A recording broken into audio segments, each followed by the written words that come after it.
नमस्कार प्यारे विद्यार्थियों। कल के वीडियो में हमने देखा था लट लकार के बारे में। बहुत से बच्चों ने पसंद किया, लाइक भी किया और सब्सक्राइब किया। इसके लिए आप सबको बहुत बहुत धन्यवाद। उसी बात को हम रिवाइज करते हुए, क्योंकि कल जो वीडियो था वो केवल अभ्यास के लिए था, आज हम नियमित रूप से है वो कोर्स को शुरू करने जा रहे हैं। कल हमने लट लकार के बारे में बात की थी। जैसे संस्कृत में कुल कितने काल होते हैं? 5। संस्कृत में कुल 5 काल होते हैं। हमें सबसे बड़ी समस्या आती है कि किस प्रकार से वाक्यों का संस्कृत अनुवाद किया जाता है। हिंदी वाक्यों को संस्कृत में कैसे अनुदित किया जाता है, तो हमें ये समझना है। तो यहाँ आपको जैसे वाक्यों में त्रुटि निकालनी है, किस प्रकार से हिंदी से हमने संस्कृत में वाक्य बनाया है और उसमें त्रुटि कैसे निकाली जाती है, उसकी शुरुआत हम यहीं से ही करेंगे। यहाँ आप देखोगे मैंने केवल आज गच धातु के रूप लिखे, कल यहाँ मैंने पट धातु के रूप लिखे। अब किसी भी धातु में हो, चाहे पट हो, चाहे गच हो, चाहे किसी भी धातु का रूप हो, उसमें उसी प्रकार से 3 पुरुष और 3 वचन होते हैं। ठीक है। जैसे यहाँ हम क्या समझेंगे, जैसे हमने पढ़ा था पुरुष के बारे में। सबसे बड़ी बच्चों को समस्या आती है पुरुष निर्धारण कि पुरुष जो करता है इसका किस पुरुष का है, प्रथम पुरुष का है, मध्यम पुरुष का है या उत्तम पुरुष का है। यही समस्या आती है ना। सबसे बड़ी समस्या आती है कर्ता किस पुरुष का है और वचन का तो पता कर लेते हैं। तो यहाँ देखोगे आप प्रथम पुरुष में कौन कौन से कर्ता आते हैं। यहाँ आप देखोगे प्रथम पुरुष में संज्ञा और सर्वनाम। संज्ञा से आप क्या समझते हैं? संज्ञा में किसी भी व्यक्ति वस्तु का नाम आता है। राम है, श्याम है, मोहन है, हरि है ना। जैसे आप आगे देखोगे मोहन पढ़ता है या राम पढ़ता है, तो यहाँ राम एक संज्ञा है और इस संज्ञा के साथ में ये प्रथम पुरुष की संज्ञा के साथ में प्रथम पुरुष की क्रिया का प्रयोग होगा। आई बात समझे? जैसे एक वाक्य हमने लिखा राम पढ़ता है, इसका आप संस्कृत में अनुवाद करोगे तो राम प्रथमा विभूति का राम और पढ़ता है तो वर्तमान काल। भाई पढ़ रहा है, अभी पढ़ता है तो वर्तमान काल है। तो यहाँ हम जो धातु रूप लिख रहे हैं ये वर्तमान काल का है। देखो लट लकार वर्तमान काल। तो यहाँ राम के लिए यहाँ कौन सी धातु आएगी? वर्तमान काल की आएगी। और राम है वो क्या है? एक संज्ञा है। और संज्ञा किस प्रकार के पुरुष में आती है? प्रथम पुरुष। ठीक है। तो प्रथम पुरुष की क्रिया का प्रयोग होगा। और राम कौन से वचन में गिना जाएगा? एक। राम एक है तो राम को एक वचन में गिना जाएगा। प्रथम पुरुष एक वचन की क्रिया और पढ़ता है तो पट धातु की क्रिया। पट धातु की क्रिया में प्रथम पुरुष एक वचन में क्या आएगा? जैसे आगे चलती है तो पट धातु का रूप आएगा पठती, है ना। तो राम पठती, है ना। अब अगर संज्ञा के स्थान पर अगर कोई सर्वनाम आता है, संज्ञा के स्थान पर अगर कोई सर्वनाम आता है, जैसे वह पढ़ता है, वह पढ़ता है। अब यहां वह पढ़ता है, वे दोनों पढ़ते हैं, वे सब पढ़ते हैं, वह पढ़ती है, वे दोनों पढ़ती है। तो यहाँ पढ़ती और पढ़ता से हमें उस धातु के लिंग का पता चलेगा कि यहाँ जो करता है वो किस लिंग का है, पुल्लिंग का है या स्त्रीलिंग का। जैसे वह पढ़ती है तो वह स्त्रीलिंग हो गया, वह पढ़ता है तो वह पुल्लिंग हो गया। यहाँ वह पढ़ता है तो वह को संस्कृत में क्या बोलते हैं? सह, है ना। यहां हम पढ़ेंगे जैसे तत्शब्द और इदम शब्द के बारे में। तत्शब्द और इदम शब्द के रूप आपने सुने होंगे ना, पढ़े है ना। अब देखो यहाँ सर्वनाम प्रथम पुरुष की क्रिया है, संज्ञा के साथ में भी और सर्वनाम के साथ में भी, यानी तत्शब्द और इदम शब्द। तत्शब्द में कौन से रूप आते हैं? तत्शब्द में पुल्लिंग के लिए मैंने केवल प्रथमा विभक्ति के रूप लिखे हैं, केवल प्रथमा विभक्ति के रूप लिखे। यहाँ प्रथमा विभक्ति में पुल्लिंग में आते हैं स तौ ते। सह का मतलब वह, तौ का मतलब वे दोनों। जैसे वे दोनों पढ़ते हैं, वे दोनों पढ़ती है, वे दोनों घर जाते हैं, है ना, वे दोनों अपना काम कर रहे हैं। ते यानी वे सब। अगर कर्ता पुल्लिंग का होता तो यहाँ आएगा सह तौ ते। अगर कर्ता स्त्रीलिंग का होगा तो यहाँ हमें कैसे पता चलेगा? जैसे वह पढ़ती है ना, तो वो स्त्रीलिंग का है तो आएगा सा ते ता। और नपुंसकलिंग में आता है तत् ते तान। अब तीनों का वही आता है, वह, वे दोनों, वे सब। अब हमें ये देखना है, अगर यहां तत् शब्द की जगह अगर इदम शब्द आता है तो दोनों में अंतर समझाओ। तत् और इदम में अंतर क्या है? तत् का प्रयोग वह के लिए आता है और इदम का प्रयोग यह के लिए आता है। आई बात समझे? तत् का शब्द वह के लिए और इदम का शब्द का प्रयोग है वो यह गाता है, यह पढ़ता है ना। तो ये समझना है आपको। इदम में पुल्लिंग में आते हैं अयम, इमौ, इमे। और स्त्रीलिंग में आता है इयम, इमे, इमा। और नपुंसकलिंग में इदम, इमे, इमा। अब वह में अंतर शब्द, यह और वह में क्या अंतर है? यह और वह शब्द में क्या अंतर है?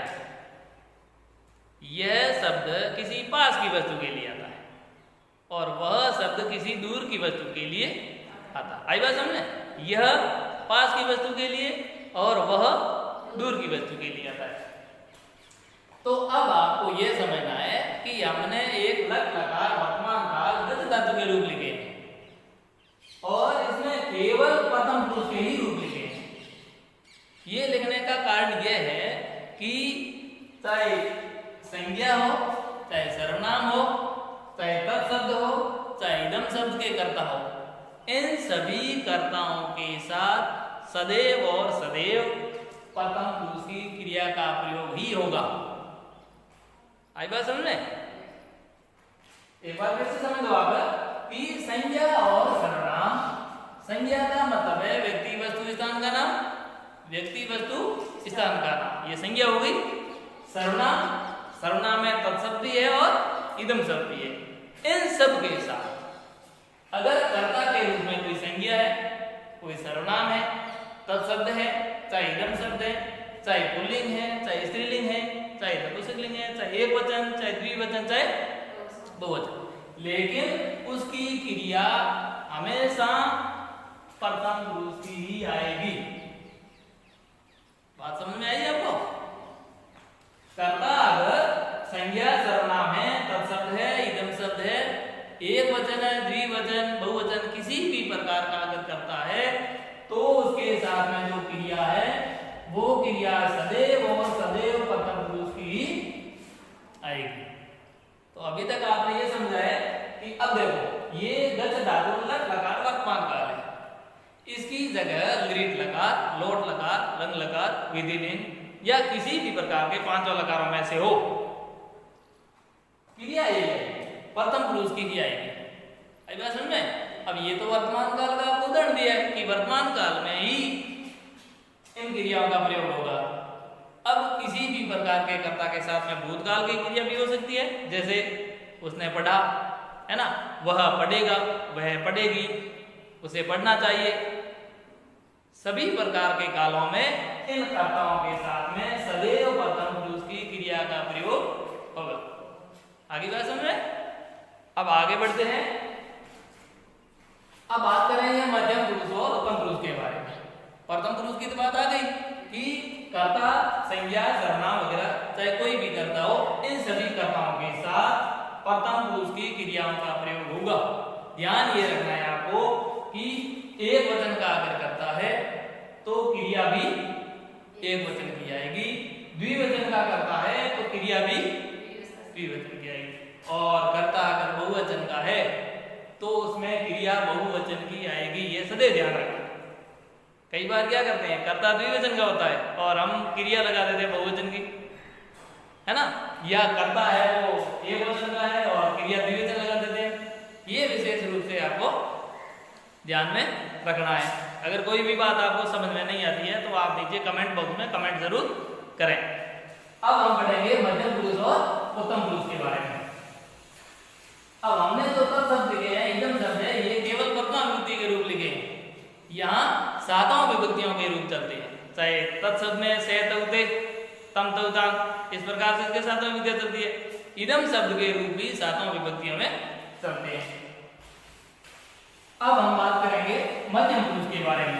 मध्यम पुरुष के कर्ता के साथ में ये सब करता है, प्रथम पुरुष के करता है। मध्यम पुरुष में क्या आना चाहिए, तो यहाँ हमें वो मध्यम पुरुष के रूप लिखेंगे। पहले तो आपको लट लकार का रूप तो याद है ना, लट लकार का रूप याद है। मध्यम पुरुष में क्या होगा, गच्छसि, गच्छथ, गच्छत, ये मध्यम पुरुष की। गच्छथ जहां विसर्ग, इसको विसर्ग बोलते हैं, जहां विसर्ग आता है उसके साथ में हमें थोड़ा स्ट्रेस देना है, दबाव देना है, गच्छथ। और जहां विसर्ग नहीं है तो गच्छत। हम ये समझ बैठते हैं कि गच्छत में गच्छथ में क्या फर्क है, बहुत फर्क है, क्योंकि गच्छत है वो बहुवचन है और गच्छथ केवल द्विवचन है, तो आपको ये समझना है। और अब पहले मध्यम पुरुष को समझ लेते हैं। अस्मत् शब्द और युष्मत् शब्दों का नाम आपने सुना होगा। अस्मत् शब्द और युष्मत् शब्दों का नाम सुना है आपने। मध्यम पुरुष में सदैव युष्मत् शब्दों का प्रयोग होगा, ठीक है, युष्मत् शब्दों का प्रयोग इसमें मध्यम पुरुष की क्रिया, क्योंकि ये है वो मध्यम पुरुष की क्रिया है और ये मध्यम पुरुष का कर्ता है। ये कर्ता है वो मध्यम पुरुष का है। तो हम युवाम यूयम, जो आपको ऊपर बिंदी दिख रही है, इसको हम अपनी भाषा में अनुस्वार बोलते हैं। क्या बोलते हैं, अनुस्वार। तो ये यू ये है, नहीं है, यूयम है, ये त्वम है, ये युवाम है और ये यूयम है। तो उसी प्रकार ये एक वचन का है और ये द्विवचन का है और ये बहुवचन का है, कौन, यूयम। अब ये भी प्रथमा विभक्ति है। कौन सी विभक्ति है, प्रथमा विभक्ति है। तो हम युवा यूयम, इसको व्यवस्थित तरीके से लिखने के लिए मैं वो लाइनें खींच सकते हैं, कोई दिक्कत नहीं, लाइन खींच जाए, ये केवल प्रथमा विभक्ति के रूप है। इसी प्रकार युष्मत् शब्द की सातों विभक्तियों के रूप चलते हैं और सातों विभक्तियां भी आपको अच्छे से याद कर लेनी है। लट लगा तो याद रखना ही रखना है, यहाँ सातों विभक्तियां। अब आपको यह समझना है, जैसे तुम पढ़ते हो, तुम जाते हो, तुम लिखते हो, तुम दौड़ते हो, तुम सोते हो, कुछ भी लिखो भाई, यहाँ आपको यह समझना है कि जैसे हमने लिख दिया तुम, ये कर्ता तुम है, त्वम के साथ में सदैव मध्यम पुरुष की क्रिया का प्रयोग होगा। अब ध्यान ये रखना है कि त्वम एक वचन है तो क्रिया भी मध्यम पुरुष की एक वचन आएगी, और युवाम द्विवचन है तो युवाम के साथ में सदैव क्रिया भी द्विवचन की आएगी, और जो यूयम ये बहुवचन है तो इसमें क्रिया भी हमेशा बहुवचन की आएगी। कंपटीशन की परीक्षाओं में, क्योंकि ये जो सिलेबस करवा रहा हूँ बहुत ही सरल तरीके से कक्षा 6 से लेकर रीट की तैयारी करने वालों के लिए भी बहुत उपयोगी है। तो यहाँ आपको ये समझना जरूरी है कि मध्यम पुरुष का अगर कोई करता है तो मध्यम पुरुष के कर्ता के साथ में क्रिया भी सदैव मध्यम पुरुष की आएगी।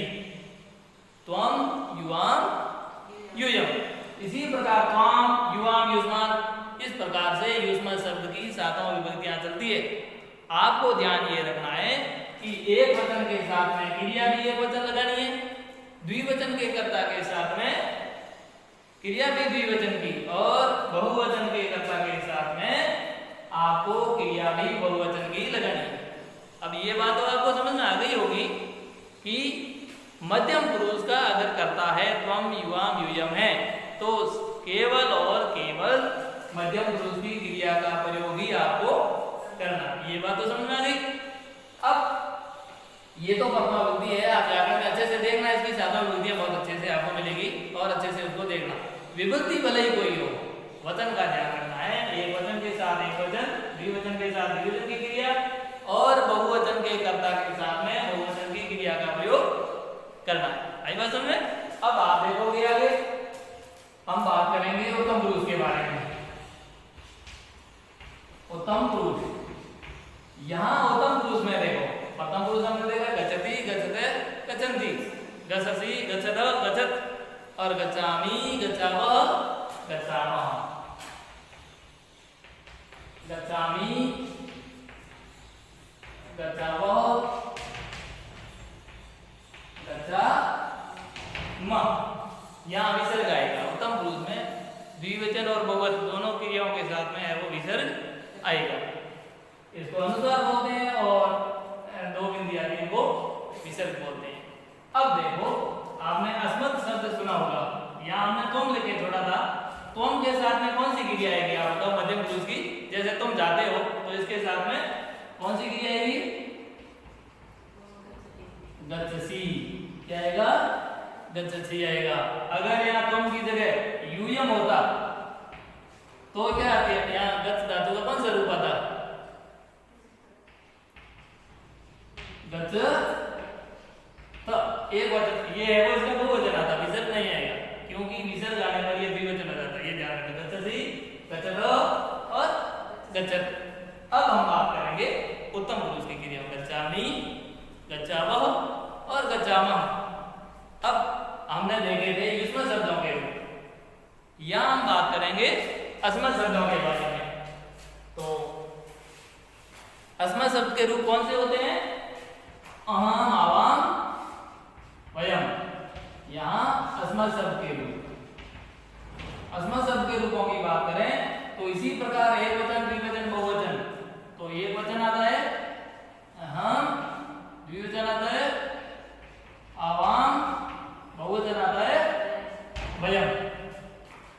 ये भी प्रथमा विभक्ति है, ये भी आपको ध्यान रखना है क्योंकि इसकी सातों विभक्तियां चलती है।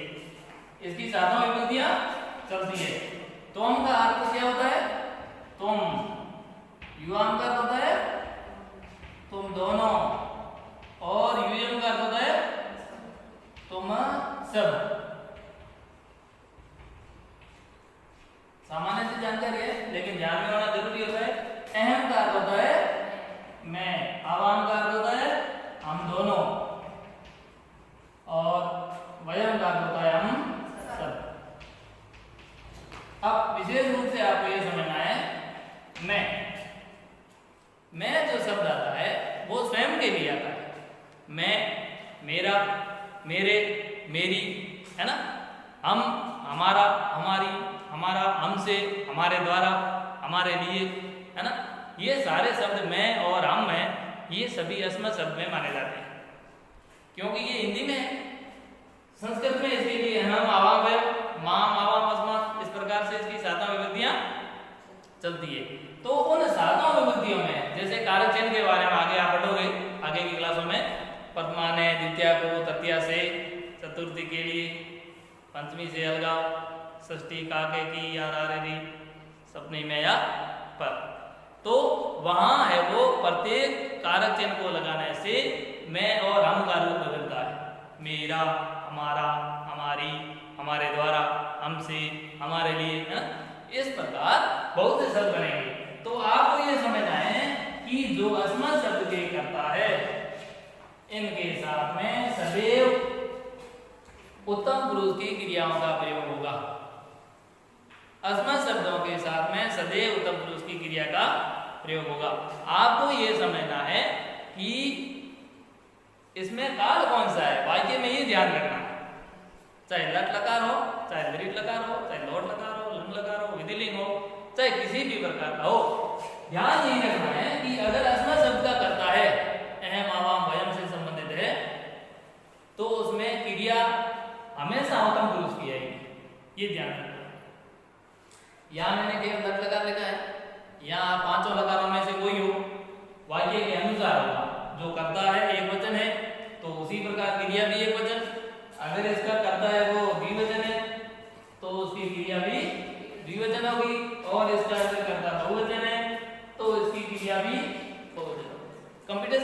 समय ऐसा आता है, ज्यादातर में भूल जाते हैं, क्योंकि अस्मत् शब्द में यहाँ प्रथमा विभक्ति दे रखी है, सातों विभक्तियों में से कोई भी शब्द आ जाता है, जैसे अस्माकम आ जाता है या मया है या कोई भी आ जाता है, फिर उसमें क्या करते हैं, वो क्रिया का रूप दूसरा दे देते हैं।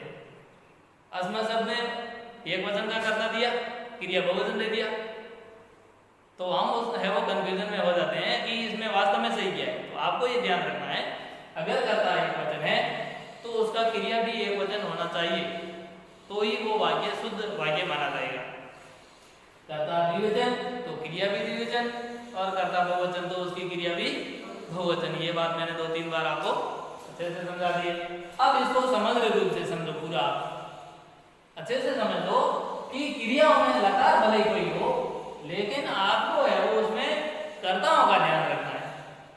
संज्ञा सर्वनाम का अर्थ करता है, किसी भी व्यक्ति का नाम है या तत्शब्द के रूप में चाहे इदम शब्द के रूप में, वो सभी है वो प्रथम पुरुष की क्रिया आएगी उसके आगे।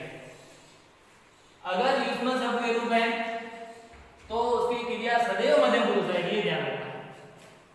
दो चीजें आप याद रख लेना कि अगर कर्ता युष्म शब्द का है तो उसकी क्रिया मध्यम पुरुष की आएगी, है बात समझे। और कर्ता अगर उत्तम पुरुष का है, सातों विभक्तियों में से किसी भी विभक्ति का हो, तो उसकी क्रिया सदैव उत्तम पुरुष की आएगी। मध्यम पुरुष और उत्तम पुरुष यानी अस्मद और युष्मद शब्दों को छोड़ करके कोई भी शब्द आएगा, चाहे संज्ञा हो चाहे सर्वनाम हो, सभी के साथ में प्रथम पुरुष की क्रियाओं का प्रयोग करना है। ये बात बहुत ही अच्छे से आपको समझनी। अब रही बात ये कि यहाँ आपको लकारों का ध्यान रखना होगा। हमने केवल लट लकार के बारे में ही बात की है, वर्तमान काल के बारे में ही बात की है। जैसे मैं 4 वाक्य देता हूँ उदाहरण के लिए, आपको देखना है कि इनके शुद्ध रूप क्या बनते हैं। आप भी रजिस्टर लेकर के बना सकते हैं, मैं केवल आपको है वो देता हूँ, हालांकि मैं हल कर दूंगा है वो। वह पढ़ती है, इसका आप संक्षिप्त बनाओ। तुम सब घर जाओ, जैसे ही लॉकडाउन में सभी घर ही बैठे हो, लेकिन आपको सिर्फ संस्कृत में बात करना है। मैं लिखता हूं, हम सब पढ़ते हैं। इन चारों का आप संस्कृत बनाओ। वैसे मैं बता देता हूं आपको, आपने सही बनाया या नहीं बनाया है। वह संज्ञा है, इसके साथ में किस पुरुष का है वो क्रिया आएगी, वह के साथ में किस पुरुष की क्रिया आएगी, प्रथम पुरुष की, है ना। तो वह पढ़ती है, ये ध्यान रखना है आपको, क्योंकि अगर ये लिंग कौन सा इसका पढ़ती है, स्त्रीलिंग हुआ ना, तो स्त्रीलिंग के लिए है वो वह के लिए क्या शब्द आता है, सा, और पढ़ती है वचन कौन सा है, एक वचन है, तो इसके लिए आएगा सा पढ़ती। तो ये शुद्ध वाक्य बन गया। तुम सब घर जाओ, तुम सब है। कई बार क्या होता है, हम ये सोच लेते हैं तुम को तो तुम बोल देते हैं, सब को क्या बोलेंगे। ऐसा नहीं करना है आपको। तुम सब अपने आप में ये करता है, तुम एक वचन होता है, बहुवचन के लिए आता है तुम सब, त्वम युवाम यूयम, तो इसके लिए शब्द आता है यूयम, और इसकी क्रिया क्या आएगी। अब यहाँ कर्म भी आ गया बीच में, है ना। कर्म के लिए है वो कर्मणि द्वितीया, एक सूत्र आता है कर्मणि द्वितीया। कर्म के साथ में सदैव द्वितीय विभक्ति का प्रयोग होता है, कब, कर्तृवाच्य वाक्यों में। तो यहाँ द्वितीय विभक्ति का प्रयोग होगा ग्रहण जाओ। यहाँ हमने थोड़ा है वो लकार दूसरा है, लोट लकार आज्ञा तक के रूप में दिया है, ठीक है। अभी जो काम अभी होना है आगे, यहाँ जाओ दिया है मैंने, जाओ का मतलब आप लोट लकार का प्रयोग करोगे इसका, जबकि हमने अभी केवल और बट लकारी। तो लोट लकार को वाक्य करते हैं गच्छतु गच्छताम गच्छन्तु, गच्छ गच्छतम गच्छत, गचानी, गचाओ, गचा। और यहाँ तुम सब है और मध्यम पुरुष है तुम सब, तो गच गचतम गच्छत आता है। तो यहाँ वाक्य आएगा, ये क्रिया आएगी गच्छत। अब बात आती है, मैं लिखता हूं, मैं को क्या बोलेंगे, अहम लिखता हूं, पुल्लिंग है, और इसकी क्रिया एक वचन की आएगी, एक वचन की क्रिया उत्तम पुरुष की, और धातु है लिखना को बोलते हैं लिख धातु। लिख धातु उत्तम पुरुष में एक वचन में क्या आएगा, जैसे गच धातु के रूप है, गच्छति, गच्छता, गच्छन्ति, उसी प्रकार लिखती, लिखता, लिखन्ति, लिखसी, लिख, लिखत, लिखामी, लिखावो, लिखावो।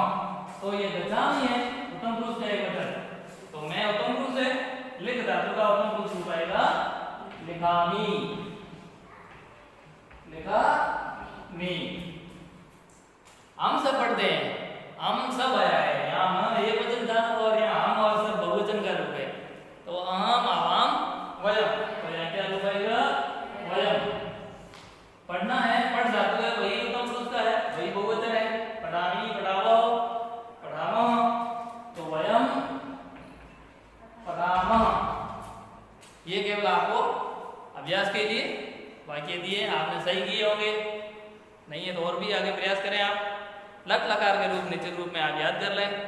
कल हम आगे अगले लकार के बारे में बात करें। पसंद आया हो तो लाइक जरूर करें और आगे शेयर भी करें, सब्सक्राइब अवश्य करें। बहुत बहुत धन्यवाद, थैंक्स।